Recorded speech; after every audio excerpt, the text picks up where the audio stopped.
Welcome to your quiet escape into the world of ancient myths. Here, the timeless stories of Greek, Norse, Egyptian, and Japanese legend unfold, tales of gods, heroes, creation, and mystery passed down through centuries. Each episode invites you to journey through old worlds and forgotten realms as the night settles in. Get comfortable and let tonight's myth guide you gently into your dreams. Before there were emperors, before there were temples, before there were names carved into stone, there was light, and from that light came a goddess. This is the story of the sun who hid herself from the world, the storm god who nearly destroyed it, and the laughter that brought back the dawn. This is the story of Amaterasu in the beginning, when heaven and earth were still soft and newly formed. The divine pair, Izanagi and Izanami, stirred the waters of chaos and shaped the islands of Japan. But death came too soon. When Izanami descended into the land of shadows, Izanagi followed, grieving, desperate. But what he saw there filled him with horror. He fled from the underworld, sealing the entrance behind him. Polluted by death, he purified himself in the waters of a sacred river, and from that cleansing, gods were born. When he washed his left eye, radiant light poured forth, and from it emerged a goddess whose brilliance filled heaven. Amaterasu, her name meant, she who illuminates the heavens. From his right eye came the moon god. Tsukuyomi, from his nose came the wild storm. Susanoo Izanagi looked upon Amaterasu and saw wisdom in her gaze and warmth in her glow.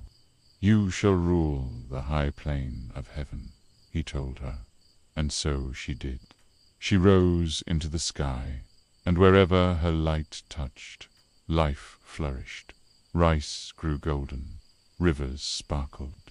The gods themselves stood taller in her presence. But peace would not last, for her brother Susanoo was not content. Susanoo was powerful, fierce as the ocean in winter, loud as thunder splitting mountains. But his heart was restless. Instead of ruling the seas as he was commanded, he wept, he howled. His grief for his mother, Izanami, consumed him. His tears flooded fields. His cries uprooted trees. The heavens trembled at his storms. Amaterasu, patient at first, sent word. "Brother, why do you rage so?" Susanoo answered, "I wish to see our mother in the land of the dead." "You cannot," Amaterasu said gently. "That path is closed." But Susanoo would not listen. Before leaving heaven, he declared he would visit his sister. And when he ascended to her realm, the earth shook beneath his steps. Amaterasu feared his intentions. Storm clouds gathered around him. His sword glinted with wild purpose. She armed herself. When they met, the air itself seemed to hold its breath. Susanoo swore he meant no harm. To prove his sincerity, he proposed a contest, a ritual to create new gods together. From his sword, Amaterasu birthed 3 goddesses. From her jewels, Susanoo created 5 gods. Each claimed victory. Tension coiled between them like a drawn bowstring, and then Susanoo's temper snapped. Like a typhoon unleashed, Susanoo tore through the fields of heaven. He trampled the rice paddies, carefully planted by Amaterasu. He broke down irrigation channels. He flung excrement into sacred halls. The gods recoiled in shock. Still, Amaterasu tried to endure. He is grieving, she told herself. But then came the final offense. In her sacred weaving hall, where heavenly maidens crafted garments of light, Susanoo hurled a flayed horse through the roof. It crashed among the looms. One maiden screamed. Another fell dead in terror. Blood stained the shining floor. And something inside Amaterasu shattered. Not anger, not fear, but sorrow. She had given light to all things, and this was how it was repaid. Without a word, she turned away. She walked to the heavenly rock cave, and she entered. Then she pulled a massive stone across its mouth. The cave sealed, and the world went dark. At first, the darkness felt like twilight. Then it deepened. The warmth faded from the air. Crops failed. Frost crept across fields that had once shimmered with life. Evil spirits, long kept at bay by sunlight, slithered freely through the shadows. The gods gathered in panic. Without Amaterasu, heaven itself began to decay. "What have we done?" they cried. Susanoo, at last, seeing the consequence of his rage, stood silent. But remorse could not move the stone. The gods convened beside the sealed cave. They needed a plan. Strength could not break the door, so they turned to cunning. The wise god Omokane spoke. Light cannot be forced. It must be invited. So they prepared a spectacle. They hung a brilliant mirror upon a sacred tree. They strung jewels that glittered even in faint starlight. And they summoned Ame-no-Uzume, goddess of dawn, mirth, and wild joy. Uzume stepped forward with a grin. Before the cave, in utter darkness, she overturned a wooden tub and began to dance. At first, her movements were slow, deliberate, then wilder. She stamped her feet. She laughed. She loosened her garments. The other gods began to chuckle, then roar with laughter. The sound echoed across heaven. Inside the cave, Amaterasu stirred. Laughter.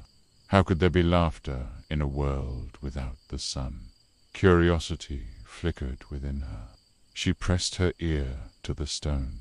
Outside, the laughter grew louder. Uzume shrieked with joy and danced with abandon.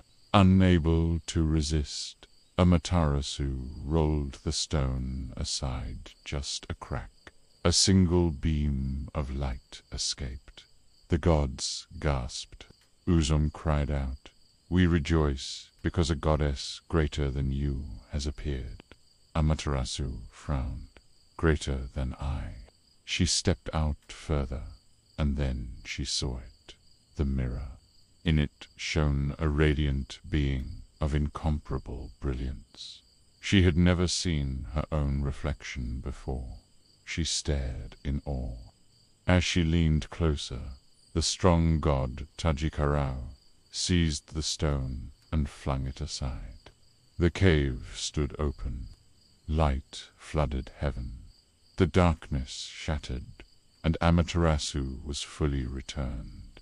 Warmth returned to the fields. Ice melted. Rivers flowed freely once more. Spirits of shadow fled. The gods wept with relief. Susanoo bowed low before his sister. His punishment was swift, exile from heaven. Stripped of his place, he descended to earth. But his story was not yet over, for even storms may carve new destinies. Banished, Susanoo wandered the earthly realm of Izuma. There he encountered an elderly couple weeping beside their daughter. Each year, they told him, a monstrous serpent with 8 heads and 8 tails devoured one of their children. Only one daughter remained. The beast was called Yamata-no-Rochi. Its eyes burned red. Its body stretched across valleys. Its scales were thick as ancient trees. Susanoo felt something shift within him. Not rage, purpose. "I will slay it," he declared, in exchange for her hand in marriage. The couple agreed. Susanoo devised a plan. He brewed 8 vats of strong sake. When the serpent arrived, it found the drink and consumed it greedily.